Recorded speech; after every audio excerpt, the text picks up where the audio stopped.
अस्सलामुअलैकुम नाज़रीन, मेरा नाम है ज़मीर अली कादरी और पिछले वीडियो में हमने नफ्स पे बात करी थी कि नफ्स, सांस और इन सब का मैंने आपको एक रिश्ता बताया था कि ये एक दूसरे से बहुत हद तक ताल्लुक़ रखते हैं। उसी ज़िम्न में हम आगे इस वीडियो में भी बात करेंगे और बात भी अभी मैं आपको कुछ मिसालें और दूंगा कि मुझे ऐसा लगता है कि कुछ चीज़ें उसमें भी बच रही है और आपको ये समझना ज़रूरी भी है, क्योंकि अगर आपने इसको समझ लिया, प्रैक्टिकल सूफीज़म है ये, अगर आप नफ्स को, सांसों को, मन को समझने लगे तो आपको बहुत सारी बीमारियों की जड़ समझ में आने लगेगी।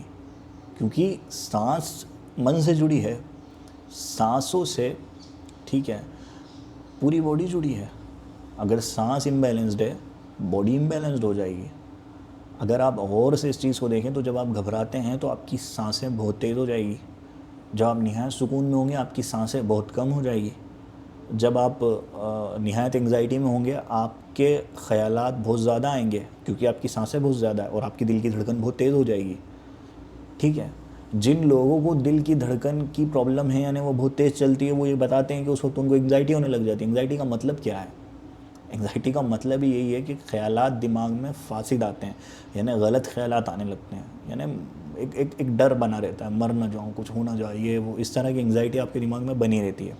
ठीक है, तो वो जो एंग्जाइटी आपके दिमाग में बनी रहती है उसके नतीजे में सांस और ज़्यादा फूलती है, धड़कन और ज़्यादा बढ़ती है। और ये सब हो क्यों रहा है? इसका अगर आप लॉजिक लगाएं, मेरे पिछले वीडियोज़ में जो कुछ भी नॉलेज मैंने आपको दिया है, तो आप ये समझ जाएंगे कि यार रूट कोज नफ्स है। ठीक है, और नफ्स चूँकि दुनिया की मोहब्बत से बना है। दुनिया की मोहब्बत क्यों है, इसका जवाब आपके पास ऑटोमेटिक आ गया कि यार ये जो नफ्स है ना, ये इसमें बेसिकली इंसान के ना बहुत बहुत गहराई में ये बात बैठी हुई है कि दुनिया ही असली और बॉडी ही असली है, बाकी सब बेकार है। यानी हकीकत में आपका नफ्स अल्लाह को नहीं मानता, ये रियलिटी है। मतलब आप बाय नेचर जो है वो मानते ही नहीं हैं उसको। बाय नेचर से मेरा मतलब है जो बॉडीली नेचर आपका है, बचपन से जो आपको सिखाया गया है कि फ़लाना माँ बाप है और फ़लाना भाई बहन है, आप उनके साथ रह रहे हो। इसी तरह कोई जानवर आपने पेट पाल लिया, उसके साथ आप लंबे समय से रह रहे हो, आपके इमोशंस जुड़ जाते हैं क्योंकि तजुर्बे में है सब कुछ।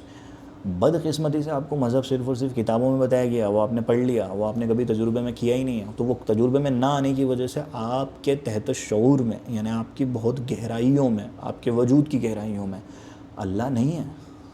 अगर अल्लाह आपके वजूद की गहराइयों में होता तो आप क्या गुनहगार होते भला? बहुत सारे लोग हैं बेचारे जो किताबों में पढ़ के नेक बनना चाहते हैं, उनको पता है कि इस्लाम क्या कहता है, वो चाहते हैं इस्लाम को फॉलो करना, पर परेशान है वो क्या करे, वो कहाँ से फॉलो करे? वो बेचारे नमाज़ पढ़ते हैं, वो 4-5 दिन वो रहते हैं, थोड़ा बहुत उनका नफ्स कंट्रोल में, उसके बाद वो उनकी ख्वाहिशात ऊपर आ जाती है। किसी भी किस्म की ख्वाहिश, गुस्सा आ जाएगा या फिर ज़बरदस्ती का, किसी पे चिल्ला बैठेंगे, किसी से लड़ बैठेंगे, किसी को बुरा भला के बैठेंगे। ठीक है, अच्छा एक और बात है, नफ्स जो है ये आपका मन, यानी जहाँ आपको ख़यालात आते हैं, ख़यालात ही नहीं जज्बात आते हैं, यानी आपको गुस्सा आना, आपको अच्छा लगना, बुरा लगना, गुस्सा आना, ठीक है, खुशी मिलना, ये सारी चीज़ें मन में हो रही है। याद रखना, जज्बात मन में आते हैं, नफ्स मन के अंदर एक्सप्रेशन देता है।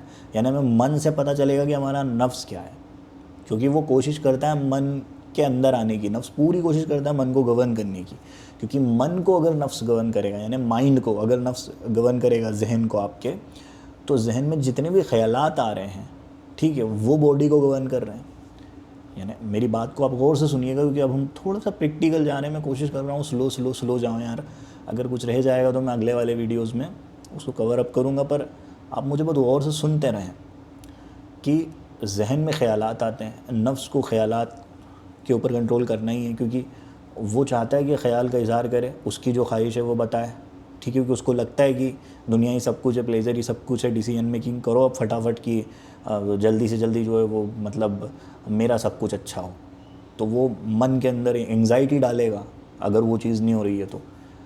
ठीक है, तो इस तरीके से अगर हम गौर करें हमारे मन के ऊपर तो हमको समझ में आ जाएगा कि हमारा नफ्स कैसा है। बेवजह का गुस्सा आना कुछ लोगों के अंदर होता है, वो मुफ्ती बने बैठे हैं, आलिम बने बैठे हैं, मतलब उनको किताबी इल्म तो है, पर वो गुस्से की आदत है उनकी। अब वो गुस्से की आदत उनकी क्यों है? इसी तरह से उनकी बहुत सारी बुरी आदतें, तन्हाई में बहुत सारे लोग हैं, मैं सिर्फ उनकी बात नहीं कह रहा हूँ, मुफ्ती के, अल्लाह बहुत बहुत अच्छे मुफ्ती हमारे यहाँ मौजूद है, पर मैं एक एग्ज़ाम्पल आपको दे रहा हूँ ना कि नेकी उनमें है ऊपर से बज़ाहिर, पर उनको पता ही नहीं है कि उनका नफ्स जो है वो ये भी कर रहा है उनके साथ। अब वो गुस्सा क्यों है उनमें, आप अगर उसकी वजह ढूंढे, क्योंकि गुस्सा मन में आता है ना, मन से गुस्सा आपको पता चलता है, ठीक है, मन में आते हैं सारे जज्बात और एहसासात, ये आप समझ लें एक रूल। तो आप उस पर गौर करें, गुस्सा क्यों आ रहा है मुझे, ठीक है, या फिर मैं खुश क्यों हो रहा हूँ, फ़लाना चीज़ पे खुश क्यों हो रहा हूँ, मैं ढिकाना चीज़ पे खुश क्यों हो रहा हूँ, मेरे को इस चीज़ पे गम क्यों हो रहा है, कुछ भी अगर हो रहा है आप देखें क्यों हो रहा है गम। इससे आपको पता चलेगा कि आपके नफ्स के अंदर है क्या, आखिरकार वो चाह क्या रहा है। क्योंकि आपका नफ्स जो है वो एक ऑटोमेटिक मशीन है, आपका उस पर कोई आपका उस पर कोई कंट्रोल नहीं है। ये याद रखना मेरी बात को हमेशा, कि नफ्स एक तरह की पजेसिव पावर रखता है आपके ऊपर। पजेसिव पावर का क्या मतलब होता है, नफ्स आपको काबू करने की हिम्मत रखता है और आपको काबू किए हुए है। नफ्स के अपने लॉजिक है, नफ्स का अपना पूरा मैकेनिज़्म है, एक निज़ाम है जिसके तहत वो चलता है। उस निज़ाम में अगर आपको करना है कुछ भी तब्दीली, जिसके बगैर आपकी कोई रूहानी तरक्की नहीं हो सकती, तब्दीली किए बगैर, तो उसके लिए आपको उससे उसी के हथियार से मारना पड़ेगा, और उसका हथियार है तजुर्बा, वो उनसे बना है। मतलब तजुर्बा एक कोडिंग है, ये बात मैं आपको शुरू से बता रहा हूँ, तजुर्बा एक कोडिंग है, ठीक है। उस कोडिंग से, अब कोडिंग वो कंप्यूटर वाले जो लोग ना हो वो नहीं समझ पाएंगे। तजुर्बा एक ईंट है जिससे आपका नफ्स बना है, वो उसका मटेरियल है। आप नफ्स को एक घर समझें, तो उस घर के जो बिल्डिंग ब्लॉक्स होते हैं, उसके दीवार वगैरह सब, वो बस ऐसे ही नफ्स अगर एक घर है तो तजुर्बे उसकी दीवारें हैं, तजुर्बे उसकी ज़मीन है, मुख्तलिफ एक्सपीरियंसेस।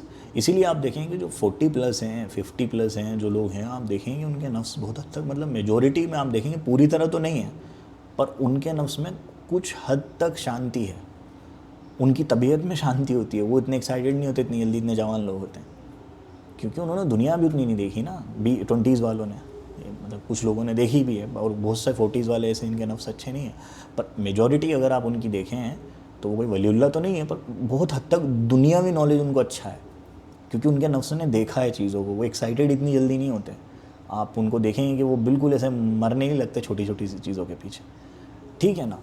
तो ये बाई एक्सपीरियंस आपको समझ में आएगा। जैसे नफ्स बचपन में खिलौने को समझता था कि मोस्ट इम्पोर्टेंट थिंग है, ठीक है, धीरे धीरे करके जब वो बच्चा बड़ा होता है, आप उसको कितने लॉजिक दे दो बचपने में, बेटा ये अच्छी चीज़ नहीं है, वो नहीं मानेगा, बिकॉज वो नफ्स में प्रोग्रामिंग है, नफ्स के अंदर बैठा हुआ है, ये ना नफ्स में है ये चीज़ कि खिलौना अच्छी चीज़ है, ज़रूरी है, तो बस अब वो बच्चा छोड़ेगा नहीं उसको। तो यही मामला है आपके साथ बड़े होने पे भी। जब वो खिलौने वाला बच्चा धीरे धीरे बड़ा होने लगता है, वो देखता है स्कूल में कि बच्चे दूसरे तो खेल ही नहीं रहे इससे, और बड़े बड़े सब यही बात बोल रहे हैं, और वो जब और बड़ा होता है उसको समझ में आता है तो बेजान चीज़ है, जानदार चीज़ है, मतलब उसकी अकल ग्रो कर रही है ना। अब वो जैसे जैसे उम्र बढ़ रही है उसकी अकल ग्रो कर रही है, उसको समझ में आ रहा है कि ये तो बेजान चीज़ थी, मैं किसके पीछे पड़ा हुआ था, ऑटोमेटिक आया। और उसके नतीजे में अब वही खिलौना आप उसे भले पूरी फैक्ट्री ला के दे दो, इस एज में 20s में 30s में वो खेलेगा ही नहीं, और 60s में 50s में दोगे तो वो मजाक उड़ाएगा आपका कि क्या मुझे पागल समझे, खिलौने ला के दे रहे हो, जबकि वो उसी खिलौने के लिए रोता था 3-4 साल की एज में। तो जो नफ्स है बेसिकली वो ऐसे ही ग्रो करता है, बस तजुर्बात से वो चेंज होता चला जाता है। तो जो लोग सूफ़ी नहीं भी हैं ना, जो सूफ़ी नहीं भी हैं, जो इस रास्ते पे नहीं भी चलते, उनको भी ज़रूरत है अगर नेक बनने की या सोसाइटी में ढंग से जीने की, तो उनको समझना पड़ेगा नफ्स, वरना वो एंग्जाइटी क्रिएट कर देगा और पता भी नहीं चलेगा। उसकी प्रोग्रामिंग अलग है पूरी तरह से। कौन सा तजुर्बा था जिसने वो प्रॉब्लम क्रिएट करी, क्या है मेरे अंदर जिसकी वजह से मुझे एंग्जाइटी डिप्रेशन अभी हो रहा है। वो तो ट्रिगर पॉइंट है, एक हादसा, एक वाक्य तो ट्रिगर पॉइंट है, ये हुआ क्यों और अब क्या करूं कि इसे ख़त्म करूं। काउंसलिंग में, साइकोलॉजी की में यही हो रहा होता है, वो यही कर रहे होते हैं आपके साथ। तो अब उसे चेंज करना है आपको।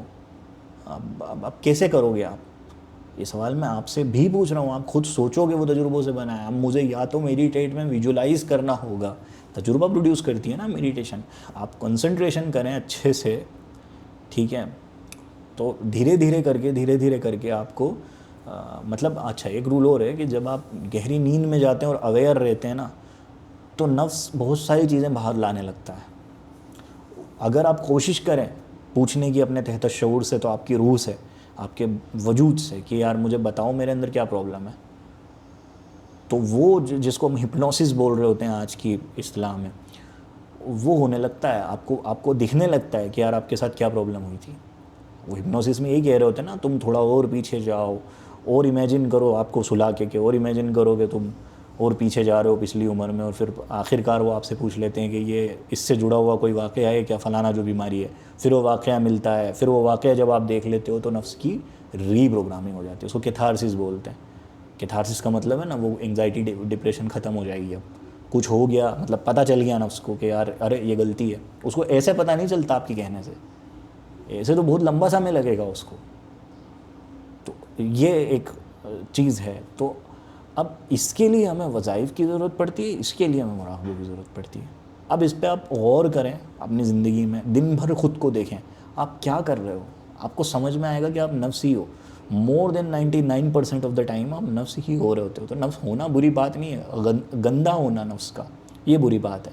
हालांकि सूफिया के यहाँ तो नफ्स ही नहीं होना चाहिए, वो तो फ़ना के कायल है। फ़ना का मान ही है नफ्स का फ़ना होना, क्योंकि उनके बाद ले दे के है ही तो नफ्स, है ही क्या इंसान के पास हो।